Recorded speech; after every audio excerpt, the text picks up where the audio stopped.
Hi, everyone. Welcome to Cielo Waste Solutions live corporate webinar. This is Will Mays from RB Milestone. Cielo Waste Solutions is a waste-to-fuel environmental technology company whose goal is to transform waste materials into fuel without harmful emissions. Cielo shares are listed on the TSXV under the symbol CMC and on the OTCQB under the symbol CWSFF. Joining us today is the company's CEO, Ryan Jackson, CFO, Jasdeep Dhaliwal, and Ryan Carruthers, Executive Vice President of Operations. We'll be discussing current operations and an update on the R&D facility, as well as upcoming milestones. At the end of the presentation, we'll open it up for questions for management to address. And if you are interested in asking a question or logged into the Zoom app or web platform, you could submit your question to us directly in the in the Q&A module. Please note that this presentation is being recorded today, April 26, 2023, and will soon be made available on the company's website at cielo-s.com. Today's call may contain forward-looking statements that are subject to risks and uncertainties that may cause actual results, performance, or developments to differ materially from those contained in the statements and are not guarantees of future performance of the company.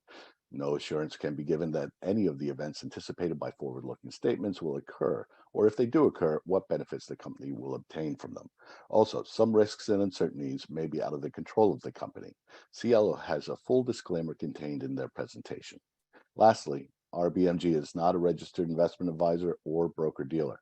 For more information, please visit rbmilestone.com.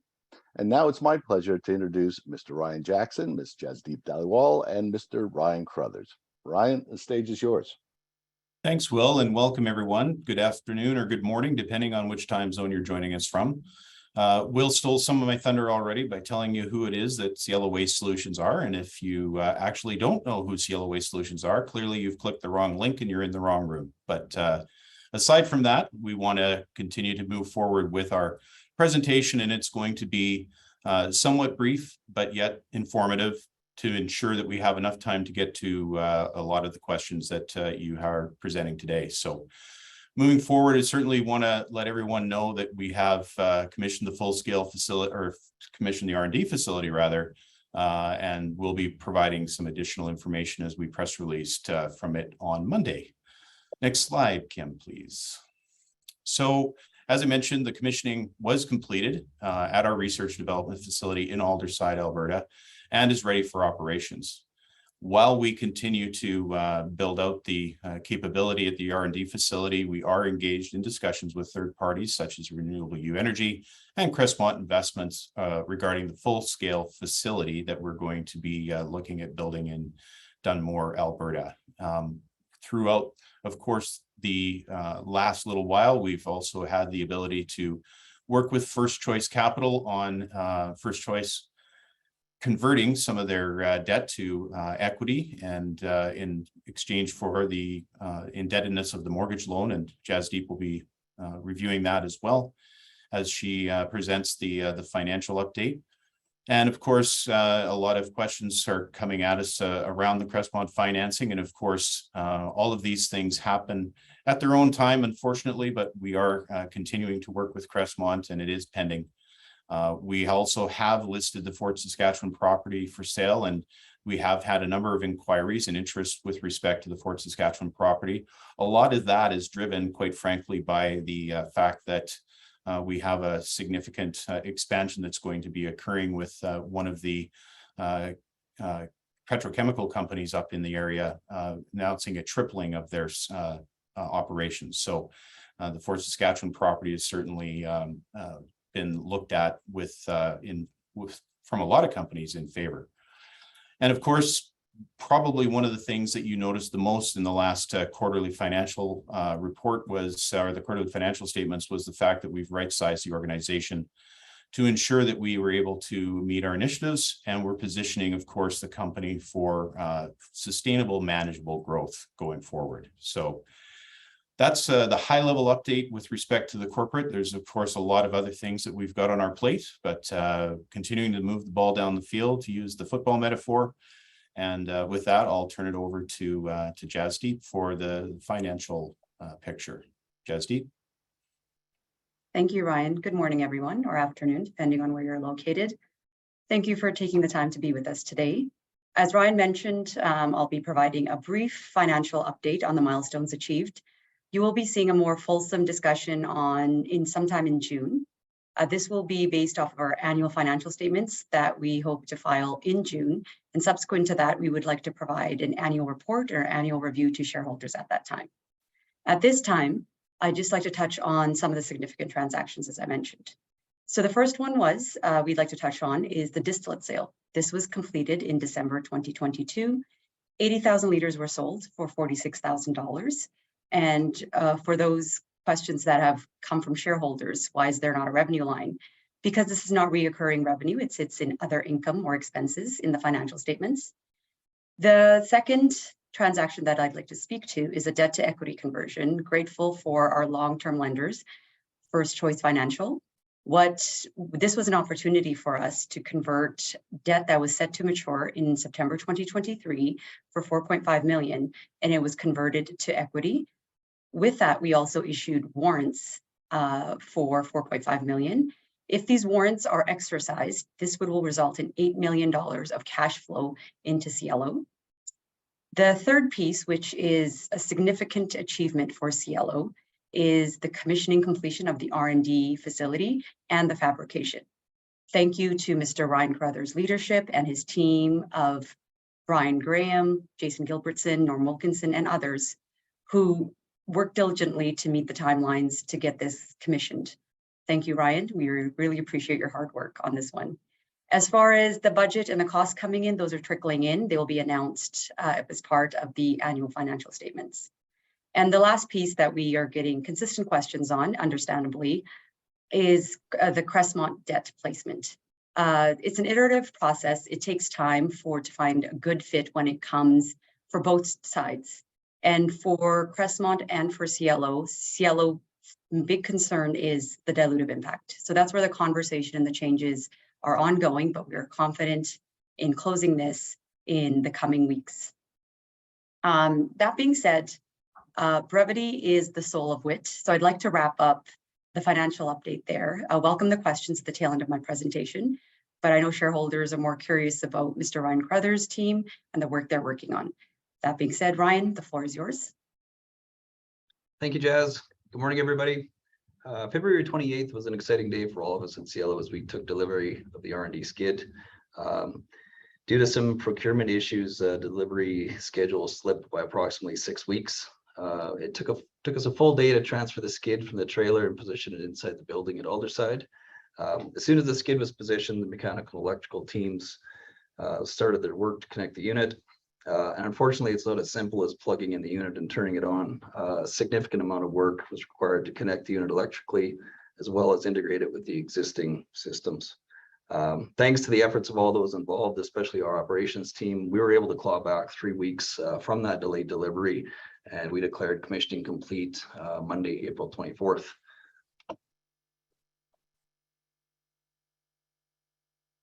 So here we've just got a couple of pictures of the skid landed inside the building. Here you've got also a picture of the biomass and catalyst conveyance systems. Next slide, please. Everything you see, this is our electrical MCC. None of this equipment existed previously, so this is all new. The only existing was the electrical feed into the actual site. So everything you see here, this construction was started once the skid actually arrived. So every one of those cable runs is no shorter than 100 feet. So you can understand there's a significant amount of work that happened in that period of time.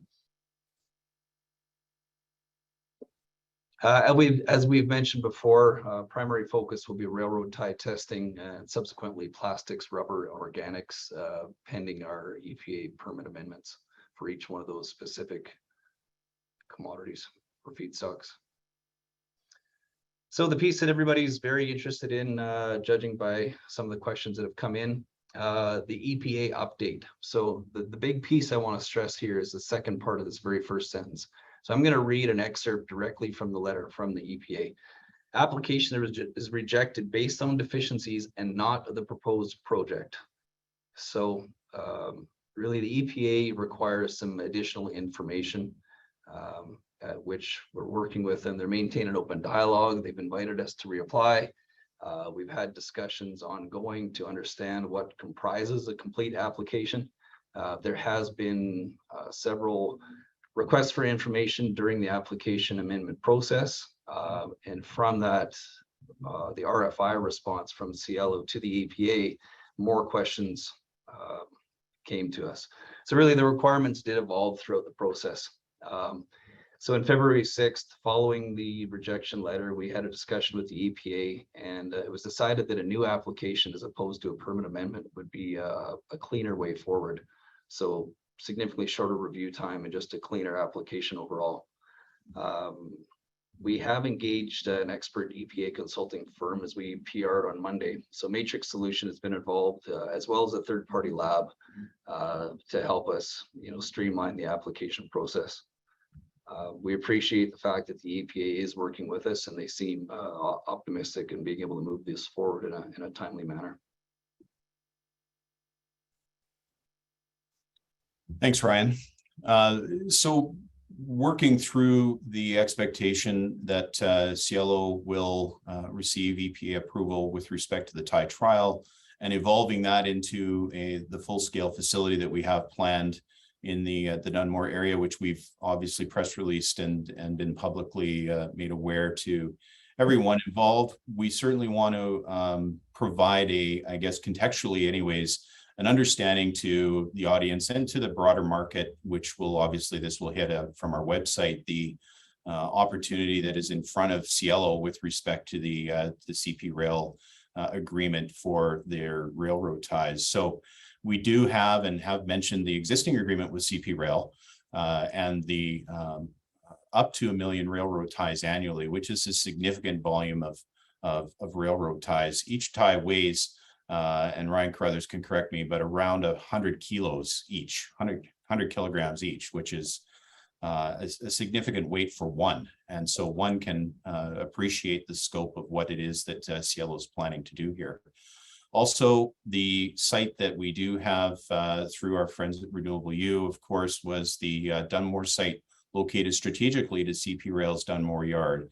And this was something that CP Rail has reviewed and approved as it relates to the Dunmore Yard location relative to the site that has been selected. And of course, throughout the whole course of this, there's been a number of questions. We've said in the past that we have and continue to prepare for doing dirt work in the later part of 2023, site preparation, if you will. And that's going to, of course, provide Cielo with a clearer line of sight as it relates to the full-scale facility completion later on down the road. Next slide. So a lot of questions around why railroad ties? Why not plastics? Why not rubber? Why not? Well, to take a step back, we actually understand, Cielo understands wood waste extremely well. And this is something that has been going on for quite a number of years. And guess what railroad ties are made out of? They're made out of wood. So moving this forward with respect to, of course, the creosote wood treated ties does present an opportunity for Cielo to create this value in an industry that, quite frankly, hasn't been able to keep up with the disposal of the decommissioned ties that are being replaced. Every railroad company that has a hardwood railroad tie, and there's about 20 million annually that go into the market or that are changed out every year in the continental United States and Canada, there's still a stockpile of legacy ties that exist over and above what is annually replaced. So the methods that they have for disposal are very, very limited. There's no way for you to take them to a landfill. If you do, I think, what is it, Ryan? The maximum is 5 a day in certain jurisdictions, for example. Well, yeah, that's not going to get it done. So over the course of the time period that we've had with respect to understanding the wood waste and over the desire for CP, for example, to work with Cielo to be able to dispose of these in a way that actually does create a saleable product and not burning them in some sort of a cogen facility where you're just creating essentially some sort of an off gas or something that creates limited environmental or significant environmental impact into the air. So with respect to what Cielo can do and the problem that we solve and the income that it provides to Cielo and the additional revenue that we get as a result of the tipping fees, we don't pay for our feedstock. That's critical, right? There's an understanding here that any crop-based feedstock that you have to pay for, we have the benefit of that tipping fee as a revenue stream. And that is very important to understand. So the fact that Cielo, to summarize, understands wood waste extremely well, that the railroad tie problem is systemic in the industry, creates a huge opportunity that, quite frankly, is the lowest of hanging fruit that we can get with a feedstock that we get paid to take.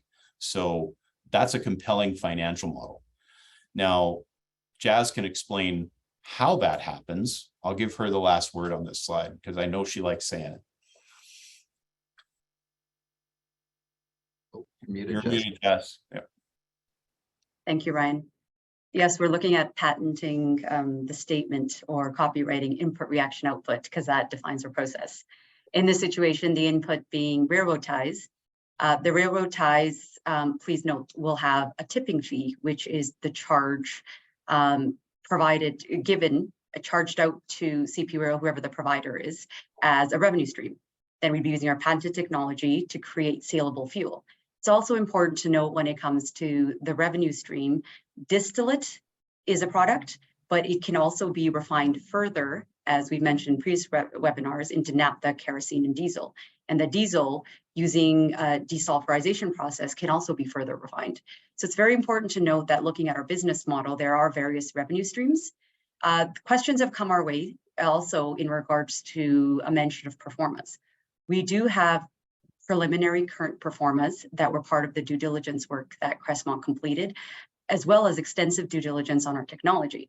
It's important to note the validation of these performances will be completed through the R&D facility, the work that Ryan Carruthers teams will be working on with railroad ties and wood biomass. Great. Thanks, Jazz. Next slide. So the rogues gallery, if you will, the beginning of it, of course, is the three of us that you get. Of course, that's myself and Jasdeep, and of course Ryan Carruthers. So the two Ryans bookended Jasdeep in the middle.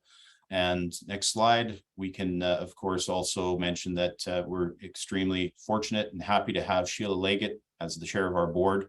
She's been a very steady hand on the tiller, if you will. And of course, Larry and Peter round out the board, and as well, of course, as myself, that provides us with the stewardship and the governance and the oversight that we of course appreciate and quite frankly value significantly. So, next slide. So we're here for a good time, not a long time, and we want to get to your questions as quick as we can. So just to summarize with respect to commissioning of the Aldersyde Research and Development Facility, this has been completed. And certainly we want to also help people understand that when we talk about research and development, we have to also make sure that you understand that Cielo knows that this process works. This isn't a matter of us researching and developing whether or not this technology works.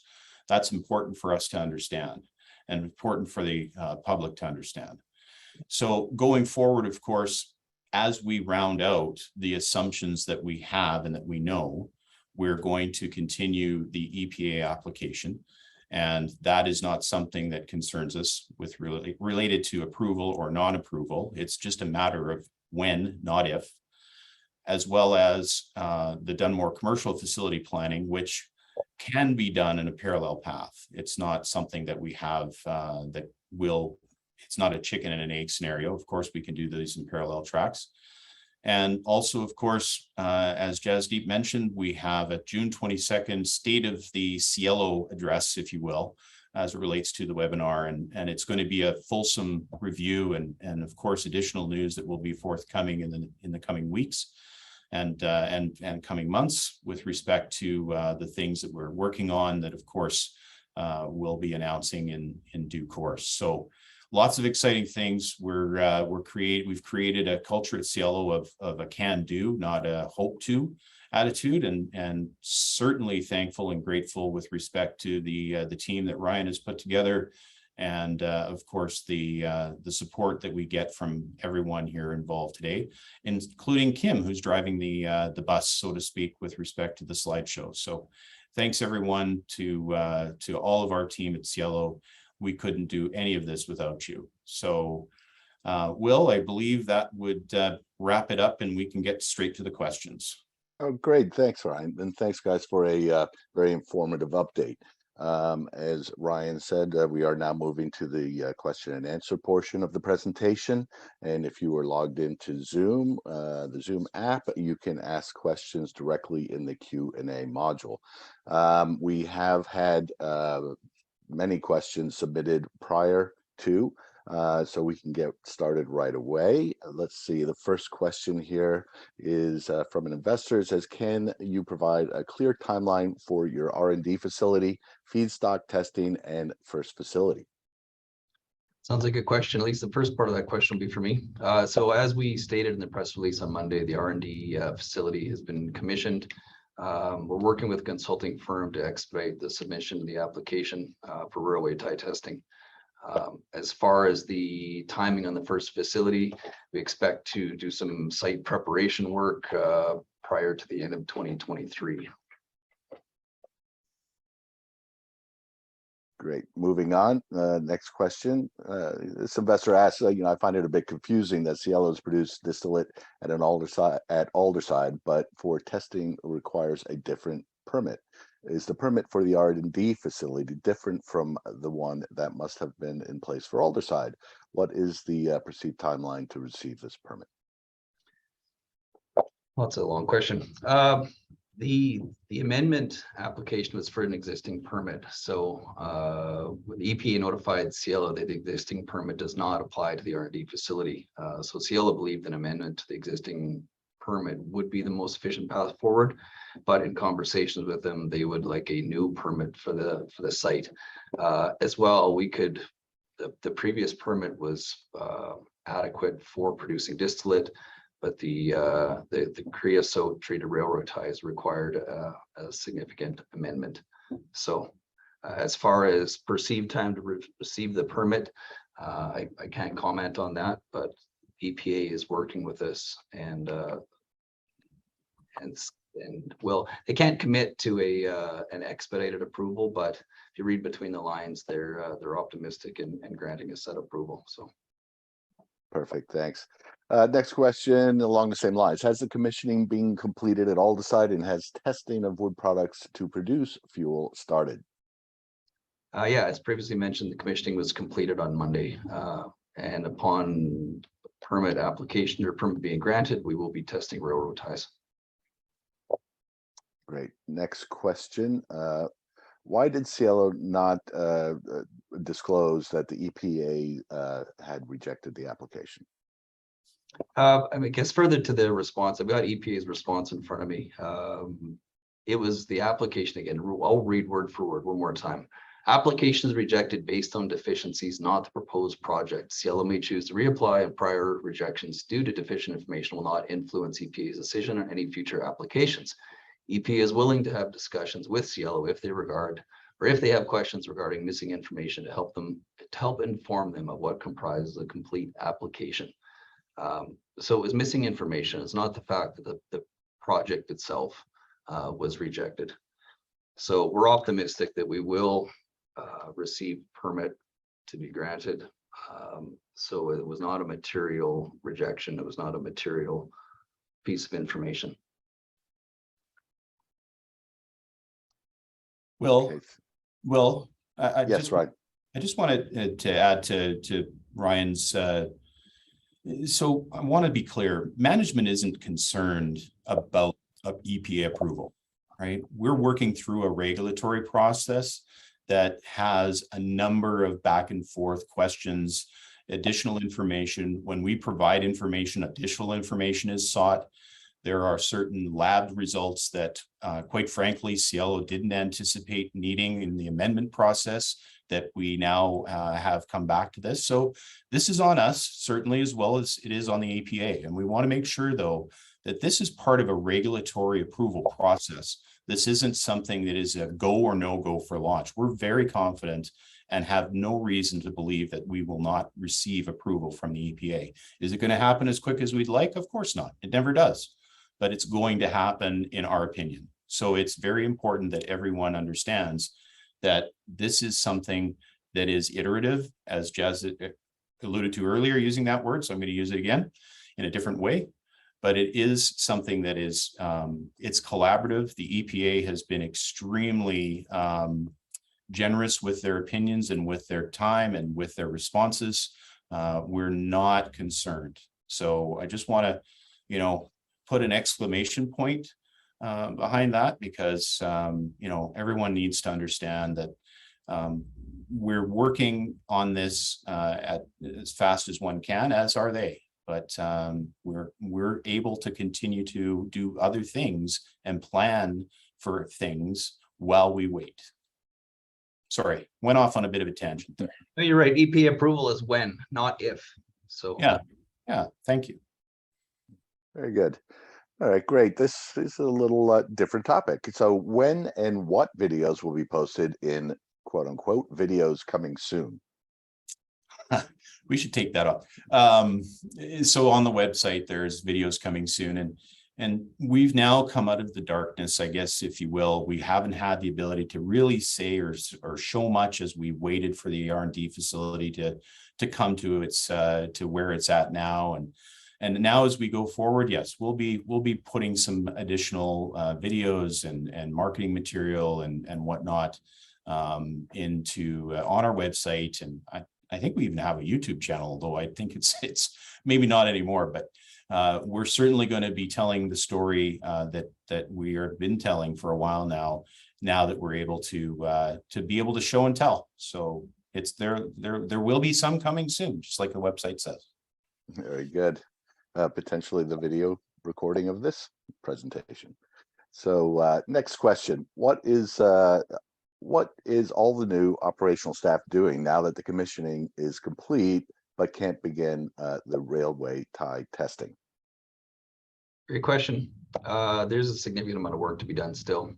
Building test plans, generating standard operating procedures, building lottos, so that's lockout, tagout, isolation packages and procedures, generating maintenance plans. There's no shortage of work to be done, that's for certain. So I intend and I will keep them busy. Very good. How many staff do we have there at the site, Ryan? Yeah, that's 4 guys. So everybody should be aware that, again, this wasn't staffed up to run 365 days a year, 24 hours a day. We intend to operate this in 4 to 5 day test windows. So we didn't staff up with full operation staff. So we've got 4 guys out there, not maybe as many as some are thinking, and that's inclusive of our maintenance guys. We've got a couple of dual ticket operators who are both going to be operating and performing maintenance. So appreciate those guys as well. Very good. Next question. When will the Crestmont financing close? I can take that one, Ryan Jackson. Sure. I guess to continue with the football example, we're very close to a touchdown. And I guess with that, I should say fly, Eagles, fly.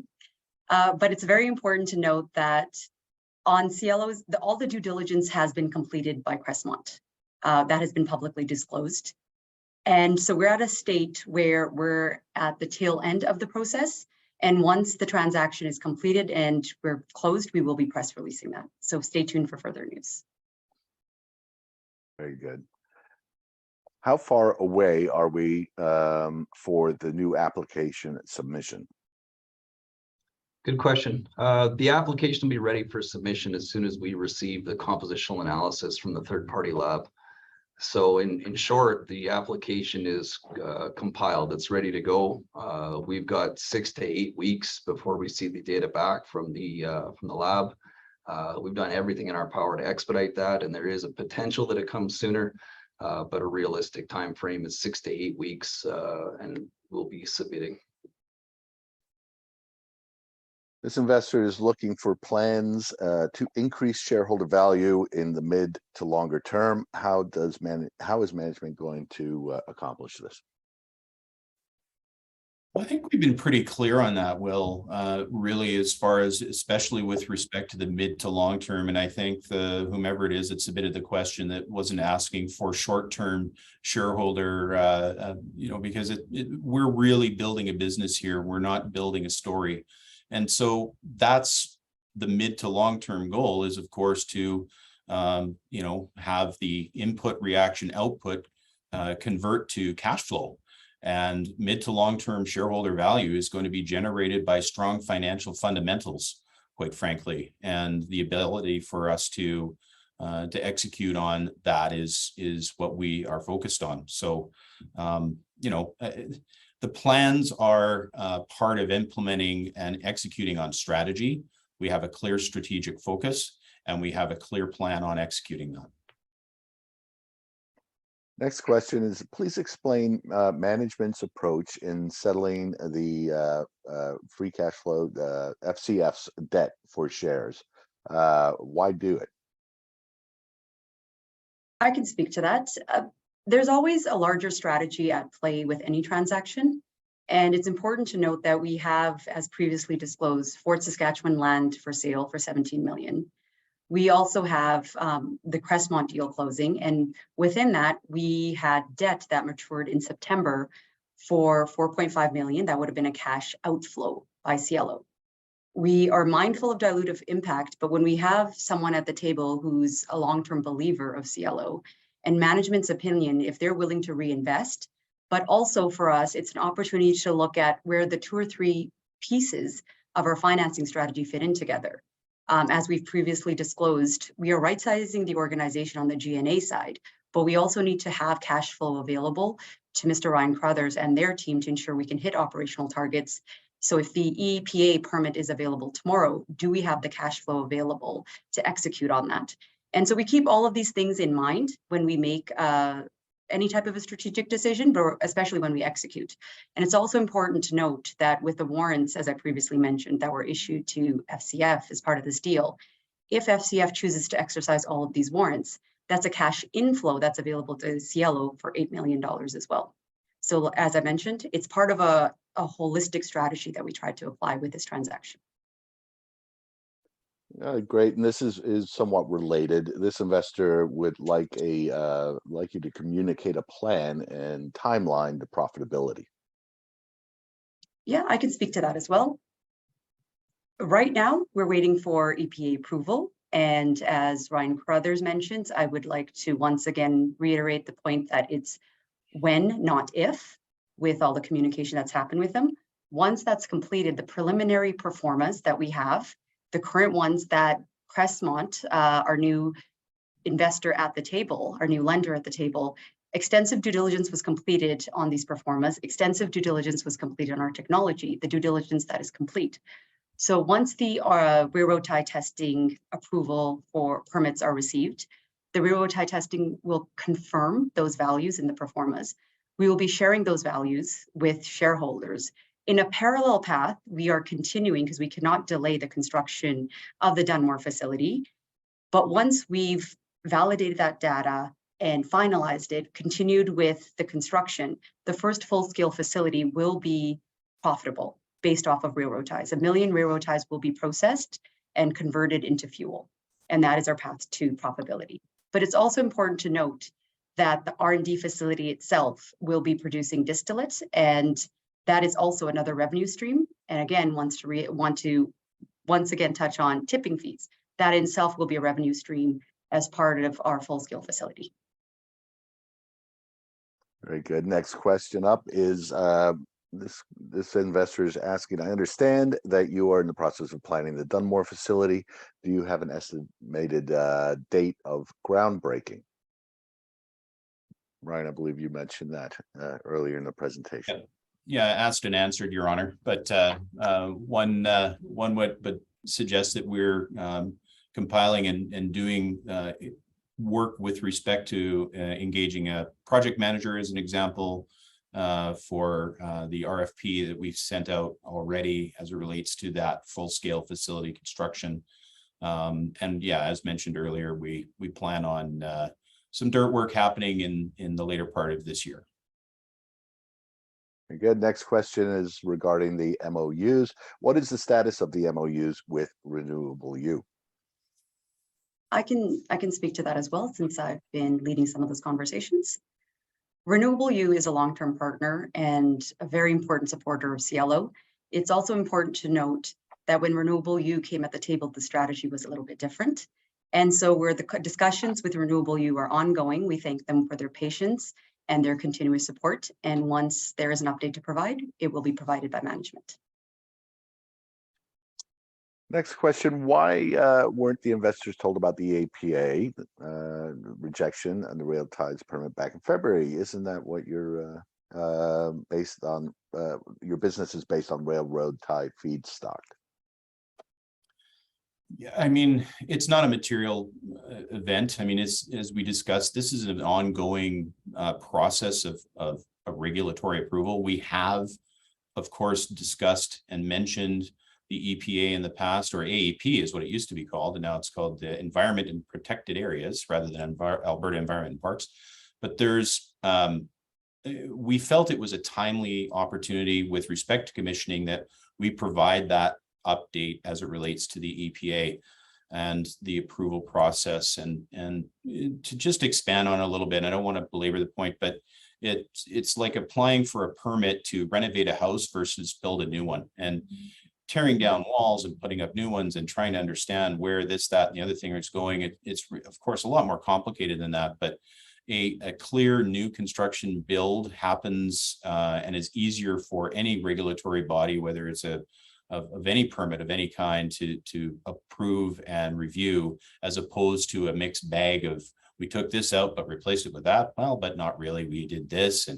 And so it really does come back to, you know what, we certainly appreciated the opportunity to have this type of renewed focus on a new permit application, which also allows us to accelerate our amendments on the new application for plastics, which is up next as a result, and rubber to follow, and then of course organics down the road as well. So a lot inside that, I know, but it's a bit more of a longer answer than what was asked. But I think contextually, it's important that everyone understand we're positioning ourselves really, really well to now apply for amendments to those other feedstocks, with plastics being next up.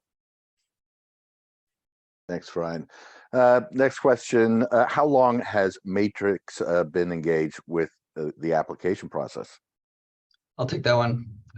So immediately following the receiving the notification from the EPA that the amendment had been rejected, we began a vendor selection process to hire an environmental consultant. So the contract was awarded, get a look here in my notes, February 21st, the contract was awarded to Matrix. So. Very good. Next question is along the EPA lines as well. To prevent future downtime, are you simultaneously applying for rubber and plastics at this time? Take that one as well. So combining the applications would require significantly more lab time, and would also extend the time required for the EPA to review, so further delaying the railway tie approval. Plastics and rubber will require separate subsequent amendments to our application. But as Ryan noted, the cleaner, the new permit, once granted, will be simpler and easier, and will take less time for the EPA to review. Okay, this question goes back to the Crestmont transaction. Why hasn't Crestmont closed, and why the flip-flop from debt to equity to debt? Thanks, Will. I guess the most important piece to mention is good strategies and good deals take time. Cielo is in a position where we're looking at the dilutive impact of the deals we've made in the last year, but also of this one. It's also very important to note that, yes, this is a debt placement, we can use the language in accounting world. It's a debt instrument that also in 24 months will be converted to equity as participation interest in the first facility. So it converts to equity within the first facility as well. So it's very important to note that, yes, it looks, there's changes to it, but the changes reflect how fast Cielo is changing and are consistent with the due diligence work Crestmont has completed. And Crestmont is a wonderful partner, and we look forward to working with them past this debt placement when it comes to the first facility as well. Very good. Here's the last question, really, as we're pressing up against time. Someone is asking, is there any interest in the FS property listing? Yes. No, I'll explain. Sorry, no, I don't want to hang you up to dry, Will. So I had mentioned it earlier in the presentation around Dow Chemicals tripling of their size. And if you do a Google Earth search as to where the Fort Saskatchewan property is relative to the Dow Chemical plant, it does add a significant amount of value even from a proximity standpoint. There's a certain parasitic ability that happens when a development expands to be able to take advantage of we'll say, complementary functions that might need to feed such an expansion, as it even on a temporary basis, but even on a permanent basis to follow. So we've had a number of inquiries as it relates to that as well. Of course, we want to be mindful with respect to the Fort Saskatchewan facility and the reasons for bringing it up for sale. I'll expand a little bit and understand that when we actually focus on the railroad tie feedstock, for example, and the ability for us to locate where we're located, the Fort Saskatchewan facility, quite frankly, became a redundant asset that we really couldn't see how we could leverage it in the short term or even medium term. So putting it up for sale made a ton of sense because it unlocks a significant amount of equity now that we have as a result of the FCF debt conversion that we're able to allow the company to use. So that, along with, of course, our Dunmore facility, which we've done a lot of due diligence work in advance of that. We have Alberta transportation approval for access off of the 41, for example. We've done a number of other types of preliminary engineering work around the rail sidings and everything else. So this is a ready for development piece of real estate that, quite frankly, Fort Saskatchewan wasn't.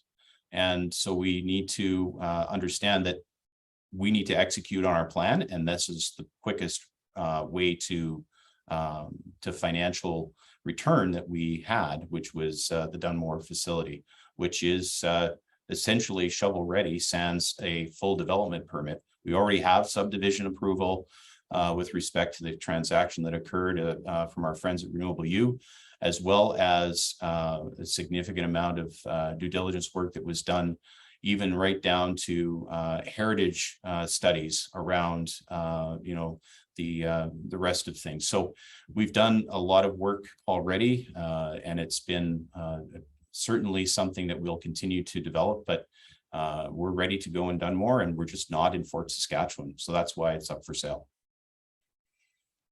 Fantastic. Well, thanks guys. Thanks Ryan, Jazz, and Ryan, and thanks everyone for joining the webinar today. And as mentioned, today's webinar recording will soon be made available on Cielo's website. And I know there's quite a number of questions that we weren't able to get to, so please feel free to send in any questions that were not addressed to Cielo at RB Milestone. Again, that's Cielo at RB Milestone. Reminder that the Cielo will be hosting a State of Cielo webinar coming up on June 22nd. Is that right? Yep. Jazz? June 22nd. So stay tuned for that. And thanks again for everybody. This does conclude the presentation. Please feel free to disconnect.